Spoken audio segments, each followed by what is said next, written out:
যদি তোমার লাগে ভালো আমার কাছে এসে বলো। আরে জঙ্গলি মশা ডাকে ভন ভন ভন, সুযোগ পেলেই গায়ে পড়ে দংশন। চলচ্চিত্র অভিনেত্রী শাহিদা আরবি সিমন, যার ডাক নাম একা, চলচ্চিত্রে নাম রেখেছেন একা।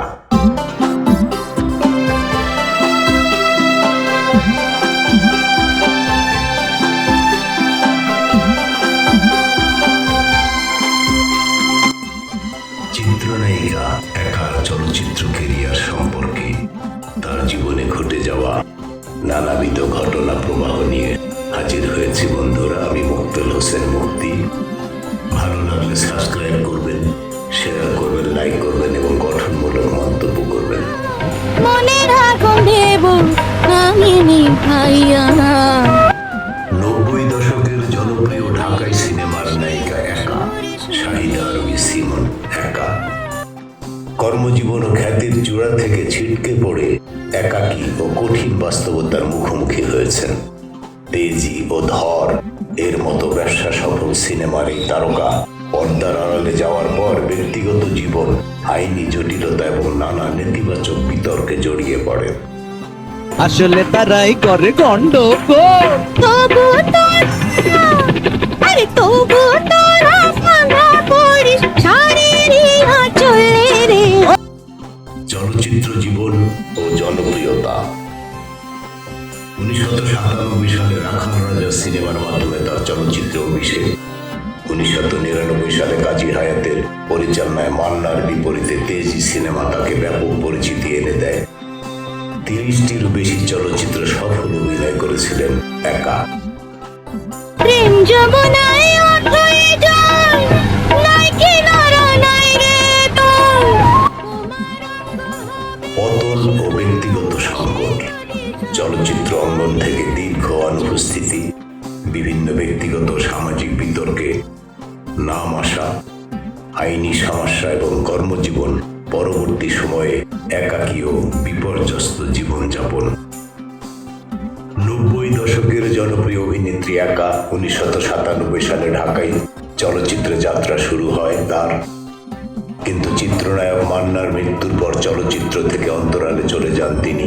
শাহিদা আরবি সিমন নাম নিয়ে তোজাম্মেল হক বকুল পরিচালিত রাখাল রাজা সিনেমার মাধ্যমে চলচ্চিত্রে অভিষেক হয় নায়িকা একা।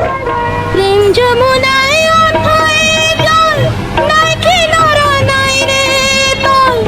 তবে ব্যবসায়িকভাবে রাখাল রাজা সিনেমাটি সফল হয়নি। পরের বছরই প্রয়াত অভিনেতা মান্নার সঙ্গে জুটি বেঁধে তেজি সিনেমায় অভিনয় করেন। এ সিনেমা পরিচালনা করেন গুণী নির্মাতা কাজী হায়াত। একা অভিনীত সর্বশেষ মুক্তিপ্রাপ্ত সিনেমা পাগলা হাওয়া।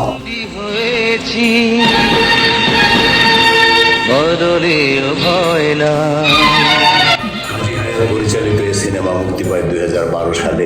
এরপর আর তাকে পর্দায় দেখা যায়নি। সম্প্রতি গৃহকর্মীকে নির্যাতন ঘটনায় গ্রেপ্তার হওয়ার পর আলোচনায় আসেন অভিনেত্রী একা। এরপর জেল ও পরে জামিন। গণমাধ্যম থেকে দূরে থাকা একা জানালেন তিনি বিয়ে করেছেন। সম্প্রতি কালের কণ্ঠের সঙ্গে আলাপকালে এই অভিনেত্রী বলেন, ঝামেলা ছিল, ঝামেলাগুলো মিটে যাওয়ার পর আমরা বিয়ে করেছি। কিছুদিনের মধ্যে পার্টি করে বিষয়টি সবাইকে জানাবো। যদি তোমার লাগে ভালো আমার কাছে এসে বলো। একা জানিয়েছিলেন তার স্বামী এখন দেশের বাইরে থাকে। দেশে ফিরলে বিয়ের বিষয়টি আনুষ্ঠানিকভাবে জানাবেন। এখন তিনি সবিস্তারে কিছুই জানাতে আগ্রহী নন। দীর্ঘকাল অন্তরালে থাকার কারণও জানিয়েছেন অভিনেত্রী। কালের কণ্ঠের সঙ্গে আলাপকালে একা বলেন, আমি পড়াশোনার জন্য লন্ডন চলে গিয়েছিলাম। সেখানে পড়াশোনার পর আমি যুক্তরাষ্ট্রে যাই। যুক্তরাষ্ট্রে আমি এডিটিং এর উপর কিছু কোর্স করি। লাইট এডিটিং এর উপর কাজ শিখে দেশে ফিরে আসি। এরপর আমি মাই টিভিতে যোগ দিই। সেখানে টানা 5 বছর ধরে আছি এবং এখনো আছি। সম্প্রতি আশরাফুল আলম ওরফে হিরো আলমের সঙ্গে একটি সিনেমায় অভিনয় করতে দেখা গিয়েছে এই অভিনেত্রীকে। এ প্রসঙ্গে একা কালের কণ্ঠকে বলেন, আমি ক্যামেরার পেছনেই কাজ করছিলাম, কিন্তু আমার প্রিয় মানুষ আমার হাজবেন্ড আমাকে বলছিলেন কেন আমি ক্যামেরার সামনে কাজ করছি না।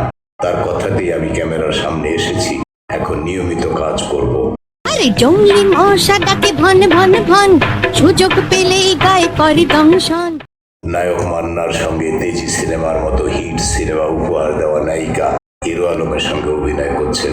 বিষয়টি নিয়ে কথা বলতেই একা কালের কণ্ঠকে বললেন, আসলে বিশাল পর্দা ভেঙে হাতে হাতে খণ্ড খণ্ড হয়ে ছড়িয়ে পড়ছে। মানুষের চাহিদা এখন হাতে হাতে থাকা মোবাইল ফোনে।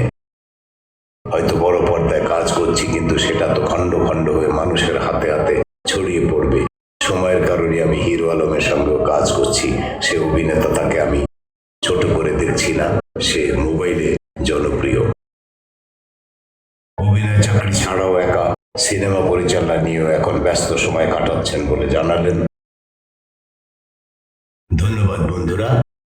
আমি বৃদ্ধ মানুষ, আমার বাংলা উচ্চারণের ভুল ত্রুটি ক্ষমা করে দেবেন। হ্যাঁ, আমার চ্যানেলগুলো সাবস্ক্রাইব করবেন। আমার আরও একটি চ্যানেল রয়েছে,